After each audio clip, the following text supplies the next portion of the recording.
የመጨረሻዎቹ መላእክት ደግሞ የመዘምራን አምሳል ሆነዋልና ቤተክርስቲያን ትትመሰል በጽርሐ አርያም ዘላይሉ ቤተክርስቲያናችን ላይ ባለው በጽርሐ አርያም ትመሰላለች። አባ ጊዮርጊስ ክብር ለቤተክርስቲያናችን። መንበረ ብርሃን ግን በዛ እንዳለ መንበሩ አለ። ታቦተ ብርሃን ታቦት ዘዶር እንዳለች ታቦት አለ። መንጦላዕተ ብርሃን የብርሃን መጋረጃ እንዳለ መጋረጃው አለ። እንደ አራቱ ጾርተ መንበር አራቱ ሊቃነ ጳጳሳት እንደ 24ቱ ካህናተ ሰማይ ጳጳሳት ኤጲስቆጶሳት ይገኙባታልና ጽርሐ አርያም ውስጥ የሰበሰበን ከመላእክት ጋር ሱታፌ እንድናደርግ ያደረገን የሰማይና የምድር ፈጣሪ አልፋ እግዚአብሔር ክብር ምስጋና ለስሙ ይሁን። ወደ 24ቱ ካህናተ ሰማይ ስንመጣ እግዚአብሔር አምላክ እነዚህን መላእክት በተለይ ከኪሩቤል ሁለቱን ከሱራፌል ሁለቱን አድርጎ እንደገና ደግሞ ሩፋኤል ከሚመራቸው ከሰራዊተ መናብርት ውስጥ ደግሞ 24 ሊቃናትን አውጥቶ መንበረ ስብሐት በምትባል ሰማይ ላይ አኖራቸው። ምን በምትባል? ብዙ ስም አላት። መንበረ ብርሃን ትባላለች፣ ብርሃኑ ይበራባታል። መንበረ ጸባዖት ትባላለች፣ የሁሉ ቻይ የእግዚአብሔር ዙፋን ናት። መንበረ ስብሐት ትባላለች፣ ምስጋናው በእውነት በዛ ሰማይ ላይ እየተቀጣጠለ ይወጣል እና እዛ ላይ አኖረ።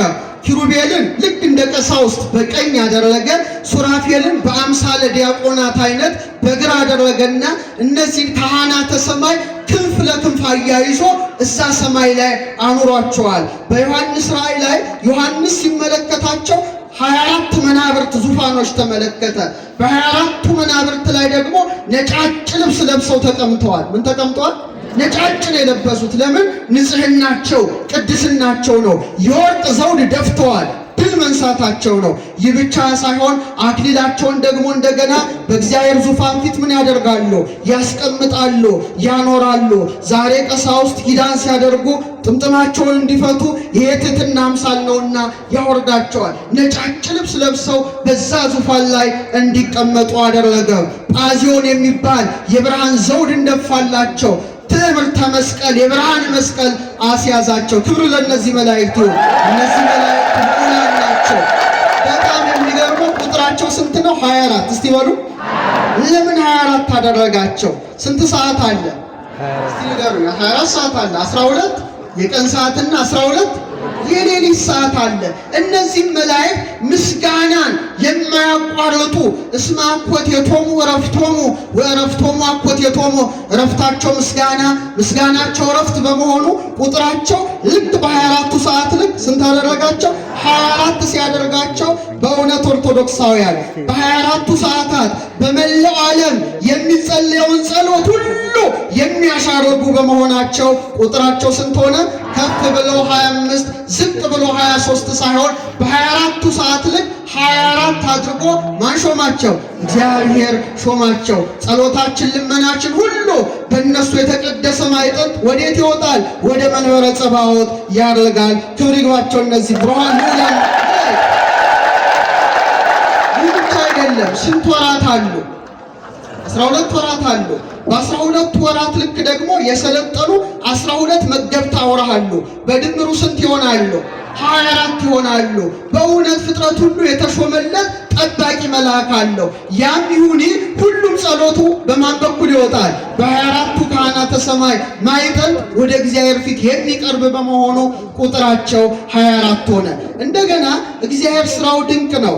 አሮን ወደ ቤተ መቅደስ ሲገባ ሲያገለግል 12 የዕንቁ ፈርጦች ያሉበት የ12ቱ ነገደ እስራኤል ስም የተጻፈበትን እንደ ጸናጽል ያለ ነገር እንደ ዕንቁ ፈርጥ ያለ ነገር በደረቱ ላይ እንዲያስር ያደርጋል። ሲገባ ሸዋ ትላለች። ህዝቡ ለማዕጠንት ገባ፣ ለጸሎት ገባ እያሉ ይተጉ ነበረ። ቁጥራቸው ስንት ነበሩ? 12 ነበሩ። 12 የደረት ልብስ ያለው ልብስን ለብሶ ህብስት ያዘጋጃል። ጠረጴዛ አለ፣ ገበታ አለ። እዛ ላይ 6ቱን በቀኝ 6ቱን በግራ አድርጎ ምን ያደርጋል? ለእግዚአብሔር ያቀርባል። በድምሩ ስንት ይሆናሉ? የደረት ልብሱ 12 ህብስቱ ቁጥሩ 12 ሲደመር 24። ስለዚህ በሰማይም ያለው የክህነት አገልግሎት በ24ቱ ካህናተ ሰማይ ሲመራ በምድርም በቅድስተ ቅዱሳን በቅድስት በአደባባይ የሚደረገው የክህነት አገልግሎት በ24 ቁጥር ማን አደረገ? ራሱ እግዚአብሔር አደረገ። እንደገና በብሉይ ኪዳን የነበሩት በእውነት የኪዳን ልጆች የተባሉት እነማን ናቸው? እስራኤል ናቸው። ስንት ነበራቸው ቁጥር ነገዳቸው? 12። እስቲ በሉ 12 ነገደ እስራኤል አሉ። በአዲስ ኪዳን ደግሞ ሐዋርያት ስንት ሆነው ተመረጡ?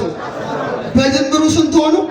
24። ታያችሁ፣ የብሉይ ኪዳንም የአዲስ ኪዳንም የእግዚአብሔር ምርጫ የሆኑ የሁለቱ ኪዳናት አገልጋዮች በ24 ቁጥር የተዋቀሩ ሲሆኑ አስቀድሞ 24ቱን ካህናተ ሰማይ አኑሮ በምድር ላይ ይህን ስርዓት እግዚአብሔር አድርጓል። በአንደኛ ዜና መዋዕል ምዕራፍ 24 ላይ ለምሳሌ ዛሬ በቤተ ክህነት ሰሙነኛ ነው ገሌ ይባላል። ከዛ ነው የወጣው። ምን ተደረገ? ከአሮን ወገን የሆኑ 24 ሰዎች ተመረጡ። ስንት ሰዎች ተመረጡ? 24። በኢየሩሳሌም ባለችው ደብተራ ኦሪት ማለት ነው። 24 ተመረጡ። 24ቱ ደግሞ በሳምንት ያገለግላሉ። ዛሬ አሁን ቀሳውስት በሳምንት የቅዳሴ አገልግሎት አላቸውና ቁጥራቸው ስንት ነበረ ይላል? 24 ነበረ። በኢየሩሳሌም ሰማያዊት ባለችው መቅደስ 24ቱ ካህናተ ሰማይ ሲያገለግሉ፣ በኢየሩሳሌም ደግሞ ባለችው ደብተራ ኦሪት ስንት ካህናት አገለገሉ? 24 ያገለግሉ ነበረ። ምዕራፍ 25 ላይ ስትመለከቱ ደግሞ መዘምራን በጸናጽል የሚያገለግሉ፣ በከበሮ የሚያገለግሉ፣ በመለከት የሚያገለግሉ እንደዛሬው መዘምራን የሆኑ ደግሞ አሁንም ቁጥራቸው ስንት ነበር ይላል? 24 ነበር ይላል። ስለዚህ ቤተ ክርስቲያናችን ይህን ሁሉ ምስጢር አስተባብራ በመያዝ በዛሬው በኅዳር 24 ዕለት 24ቱን ካህናተ ሰማይ ታከብራለች። ክብር ለእነዚህ ቅዱሳን መላእክት። ጥያቄ ልጠይቃችሁ። 24 በሰውነታችሁ ምን ላይ አለ? 24 ቁጥር እስቲ ንገረኝ ጎበዝ። ከሰውነታችሁ ክፍል 24 ቁጥር ያለበት ምን ላይ ነው እንዴ? ግራ ገባችሁ እንዴ? ምናችሁ ላይ? ጣታችሁ ላይ። እሺ ጥሩ። ካህኑ ለምሳሌ እግዚኦ መሐረነ ክርስቶስ ስንት ጊዜ? በእንተ ማርያም ሲደመር በቃ 24ቱ ሰዓት እንበድላለን። በ24ቱ ሰዓት የሰራነውን ኃጢአታችንን ምን በለን? ይቅር በለን ነው። ግን እግዚአብሔር ሰውን ሲፈጥረው መቅደስ አድርጎ ፈጠረው። ምን አድርጎ ፈጠረው? አሁን ትንሽ እስቲ አናቶሚያችሁን ላስተምራችሁ። ስንት እግሮች አሉ? አይዟችሁ። ስንት አይኖች አሉ? ስንት አፍንጫ ቀዳዳ አለ? ስንት ጆሮዎች አሉ? ስንት አፍ አለ? ስንት እጆች አሉ? ስንት መዳፍ አለ? ስንት ጣቶች አሉ? ጥሩ። ለምንድን ነው እግዚአብሔር የሚያደርገው? ሰው በመልኩ ሲፈጥረው እንደዚህ የፈጠረው አይደለም። ሰው ማለት ፊደል ነው። ሰው ማለት ቁጥር ነው። ለምሳሌ አንድ ሰው ልጅ አልወለድኩም ብሎ ቢክድ በምኑ ይታወቃል? ምኑ ይመረመራል? ዲኤንኤ ዘረመሉ ይመረመራል አይደል? ውሸት የለም፣ እውነት ነው። አሁን ለምሳሌ ፊደል ነው፣ ቁጥር ነው። ዲኤንኤ አይታችሁ ታውቃላችሁ? በእናንተ መካከል ዲኤንኤ ያለ የለም አይደል? እሺ፣ ቅርጹ የያዕቆብን መሰላል ነው የሚመስለው። እግዚአብሔር እያንዳንዳችን ሴላችን ኒውክለሱ ማዕከሉ ላይ ነው የቀረጸው። በትልቅ አጉሊ መነጽር ሚያጎላ በማይክሮስኮፕ ስትመለከቱት ትደነግጣላችሁ። 6 ቢሊዮን ፊደሎች ውስጥ አሉ። ስንት? እውነት ነው የምነግራችሁ። 6 ቢሊዮን ፊደሎች ማለት 1000 መጽሐፍ ቅዱስ ውስጥ ያሉ የፊደል ብዛት ማለት ነው። አንድ ፊደል በመጽሐፍ ቅዱስ ውስጥ ቢለወጥ ትርጉም አያዛባ? አንድ ፊደል ከዲኤንኤ ውስጥ ጎደለ ማለት ሰው አካለ ስንኩል ሆኖ በዊልቸር ይሄዳል ማለት ነው። አሁን የሚገርመው ይሄ አይደለም። በተለይ የእስራኤል ሳይንቲስቶች በብዙ ሚሊዮን ደረጃ ማግኒፋይ ወይም በሚያጎላ መሳሪያ ዲኤንኤያችንን ሲመለከቱ የሚያስደንቅ ነገር አገኙ። 4 መዋቅር አለው። 4 ስንት መዋቅር? አደኒን፣ ጓኒን፣ ሳይቶሲን፣ ታያሚን የሚባሉ ናቸው። ንጥረ ነገር ናቸው። ግን ምንድነው 10 ላይ ድልድይ ይሰራል። እዚህ ውስጥ እኮ ነው ያለው። 5 ላይ ድልድይ ይሰራል። 6 ላይ እንደገና ድልድይ ይሰራል። 5 ኮዱ 10 5 6 5 አፈጠንኩት እንዴ? 10 5 6 5 እንዳትረሱ። ይሄ ሲያዩ እንደኛ ሀገር አይደለም። እዛ የሃይማኖት ሊቃውንት ሳይንቲስቶች አብረው ተቀናጅተው ነው የሚሰሩትና የብሉይ ኪዳን ሊቃውንትን ሰብስበው አማኞች ስለሆኑ ለምንድነው ይሄ ቁጥር እያንዳንዱ ሰው ላይ የተገኘው? ምንድነው 10? ምንድነው 5? ምንድነው 6? ምንድነው 5 ብለው ምርመራ ጀመሩ። አሁን ቀጥታ የገቡት አሌፋት ላይ ነው። ምን ላይ ነው? አበገደ የምንለው ማለት ነው። አሌፋት 22ቱ አሌፋት ላይ 10ኛው ፊደል ዮድ ነው። ምንድነው? ዮድ ነው። አምስተኛው ፊደል ሄ ነው። ስድስተኛው ፊደል ዋው ነው። አምስተኛው ፊደል ሄ ነው።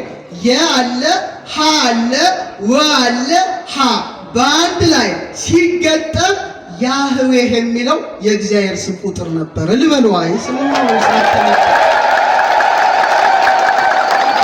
ጋድ ያህዌህ ኔም ይላሉ። የእግዚአብሔር ስም our very DNA በዲኤንኤያችን ውስጥ ምን ሆኖ ተቀርጿል። አንድ ሰዓሊ ስዕል ስሎ ፊርማ እንደሚያኖር እግዚአብሔርም ስሙን ነው በቁጥር ያተመው ተብሎ ዛሬ ዓለም በጣም የተደነቀበት ዘመን ላይ ነው። ደስ ይበላል። እግዚአብሔር መጽሐፍ ነው። እያንዳንዳችን ፊደላችንን እንጻፍ ቢባል 8 ሰዓት ያለማቋረጥ ብንጽፍ 50 ዓመት እንደሚፈጅብን ተረጋገጠ። ስንት ዓመት? አሁን ቤተ መቅደሱ ሲታነስ 2 ምሰሶ የነሐስ ምሰሶ እንዲመጡ ተደረገ። ያዕቆብና በለስ ይባላሉ። ስንት ምሰሶ እንዳትረሱ። ቀጥሎ ምን አለ? አደባባይ አለ። በአደባባይ ካህናት የሚናጹበት ሁሉ ህዝቡ ስለቱ መባው የሚያቀርብበት ነው። ቀጥሎ ቅድስት አለ። የመጨረሻው ደግሞ ቅድስተ ቅዱሳን አለ። አሁን ሰው እግዚአብሔር መቅደስ በመሆኑ ስንት እግሮች አሉት? እንደ ያዕቆብና እንደ በለስ የሆኑ ናቸው። ምሰሶ ናቸው። እንደ አደባባይ እንደሚቃጠል ሆድ አለው። ኩላሊት ያጤሰውን ይባላል። ልክ የዕጣን መስዋዕት እንደሚሰዋበት ልብ አለው። እንደ ቅድስት አለው። አየሩ ልቡን ዙፋን አድርጎ በንጹህ እስትንፋሱ እግዚአብሔርን ያመልካል። እንደ ቅድስተ ቅዱሳን ደግሞ ምን አለን? መክብበ ሕዋሳት የሆነ ራስ አለን። ጥበብ ሀነጸት ላቲ ቤት አለ ሰሎሞን። ጥበብ አለ ለራሷ ቤትን ሰራች። ዋቀመት ላቲ 7 አዕማደ 7 ምሰሶዎችን አኖረች አቆመች አለ። ጥበብ ማን ነው? እግዚአብሔር። ቤቱ ማንን? እኛንን። 7 ምሰሶዎች የተባሉት እነማን ናቸው? ስንት ዓይኖች አሉን? ተናገሩ እንጂ። ስንት ጆሮዎች አሉን? ስንት የአፍንጫ ቀዳዳ አለን? ስንት አፍ አለን? 7ቱ የመቅረዝ መብራቶች በዮሐንስ ራእይ በፊቱ እንደበሩ ዛሬም የክርስቲያኖች 2 ዓይኖች መሲሕ ወልደ እግዚአብሔርን ማየት ይገባቸዋል። 2 ጆሮዎቻቸው የእሱን ድምፅ መስማት ይገባቸዋል። 2 የአፍንጫ ቀዳዳዎቻቸው እፍረት ሙዝ የተባለ የጌታን መዓዛ ማሽተት፣ አፋቸው ስጋውን መብላት ደሙን መጠጣት፣ ልቡናቸውን እንደ መንበር እስትንፋሳቸውን እንደ ዕጣን ፍቅራቸውን እንደ እሳት አድርገው መስዋዕት ሲያቀርቡለት ትክክለኛው የክርስቶስ መቅደስ ይሆናሉ። መቅደሱ ያደረገን አምላክ ምስጋና ለስሙ ይሁን። አያቱን እንፈልጋቸው ውስጥ እግዚአብሔር ሰውን ዝም ብሎ አላኖረው። አሁን የራስ ቅል አለ። ምን አለ? የራስ ቅል ሲባል ሁሌ ትዝ የሚላችሁ ምንድን ነው? የራስ ቅል ወንጌል ላይ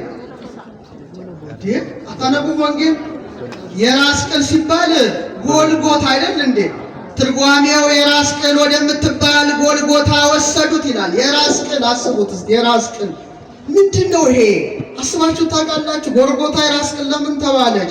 የጌታ መስቀል ስር አንድ የራስ ቅል ታያላችሁ አይደለም? በጣም ጥሩ። የአዳም ራስ ነው። ጥሩ። ስዕሉ ላይ ያለው እኛ ፊት ላይ ይነበባል። የትም አትሄዱ።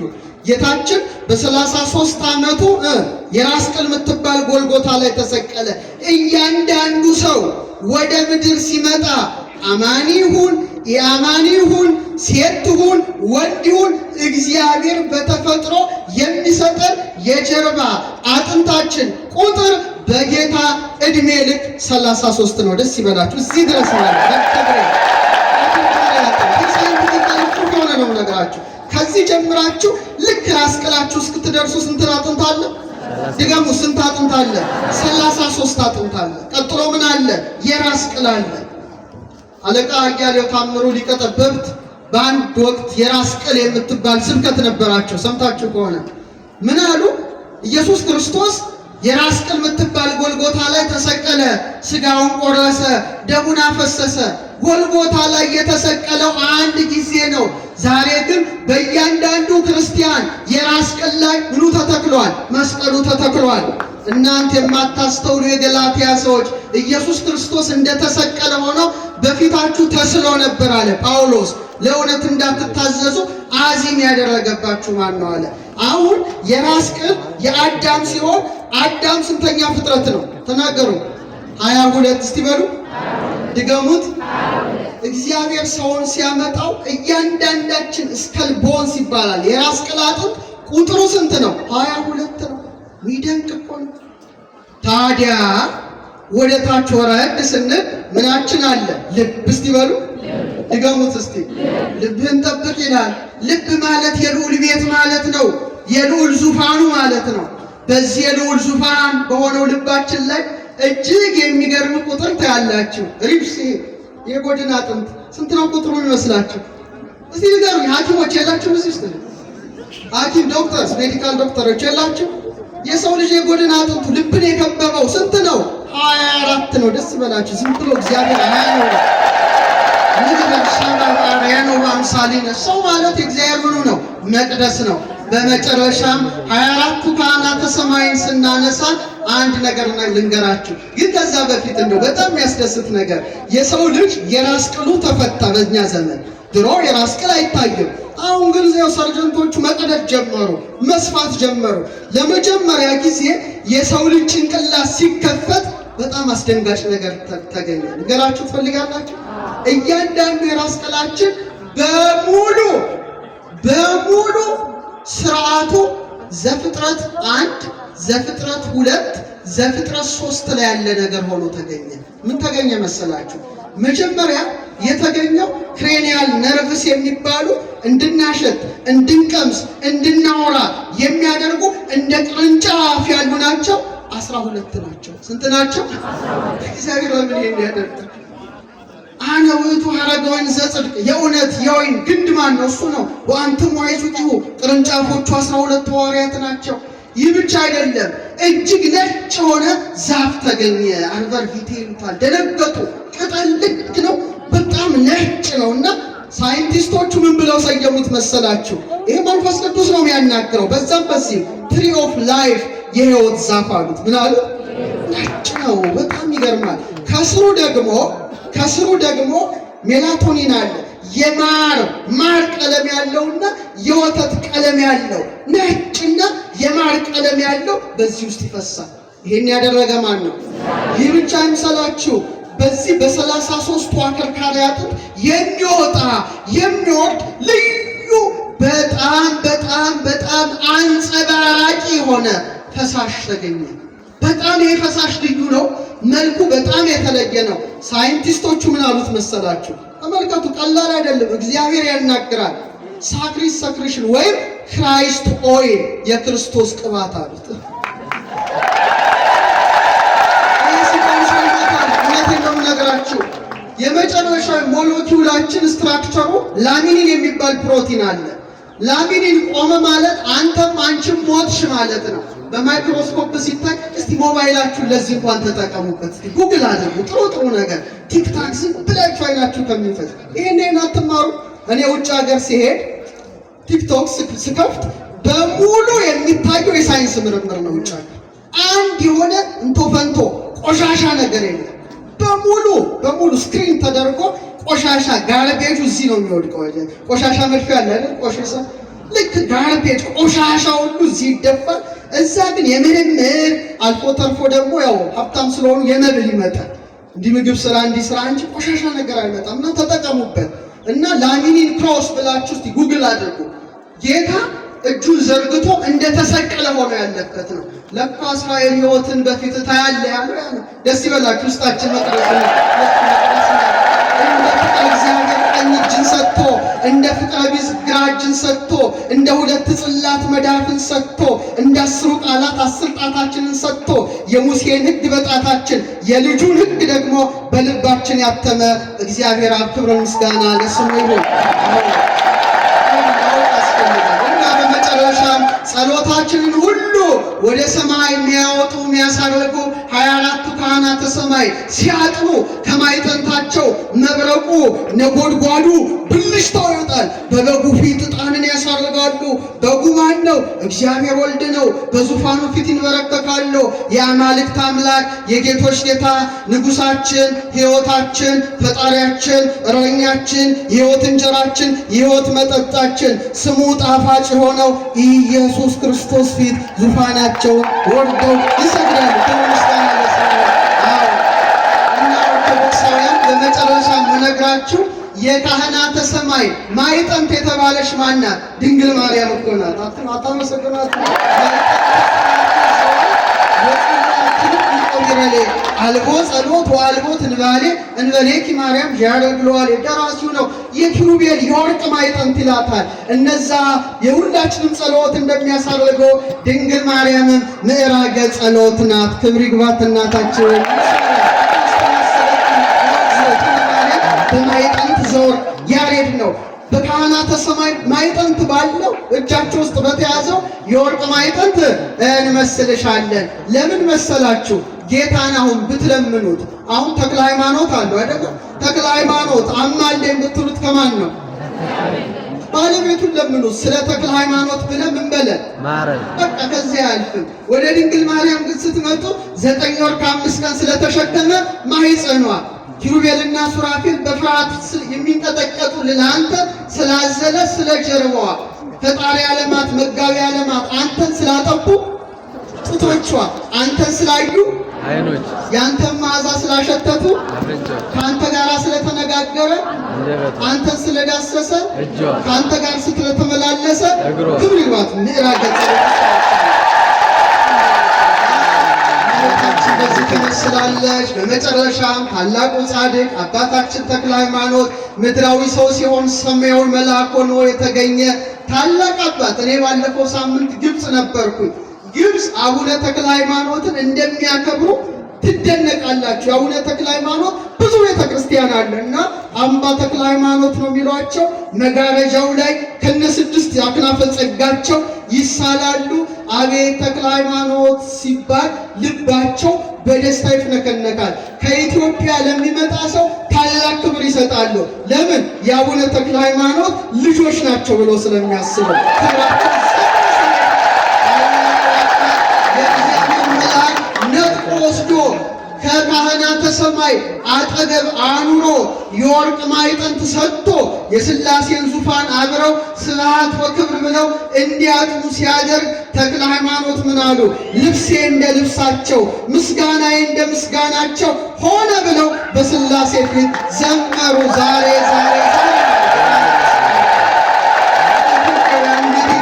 ናቸው። ያሬድ አባታችን ዋይ ዜማ ዘሰማይኩ በሰማይ መላእክት ቅዱሳን ተነጥቆ ቅዱሳን መላእክት የሚያመሰግኑትን ምስጋና ዳውንሎድ አድርጎ አምጥቶ በሀገራችን በኢትዮጵያ ላይ ሲያዜም ደግሞ ታላቁ አባት ተክለ ሃይማኖት ደግሞ ተነስቶ የቀረውን የክህነት የማዕጠንት አገልግሎቱን ፈጽሟል። ተክለ ሃይማኖት ረድኤቱ በረከቱ ይደርብን። የካህናተ ሰማይ አማላጅነት፣ የኪሩቤል የሱራፌል ጸሎት፣ የእልፍ አእላፋት ቅዱሳን መላእክት ተራዳይነት በሀገራችን በቅድስት ኢትዮጵያ ላይ አድሮ ይኖር። ወስብሐት ለእግዚአብሔር።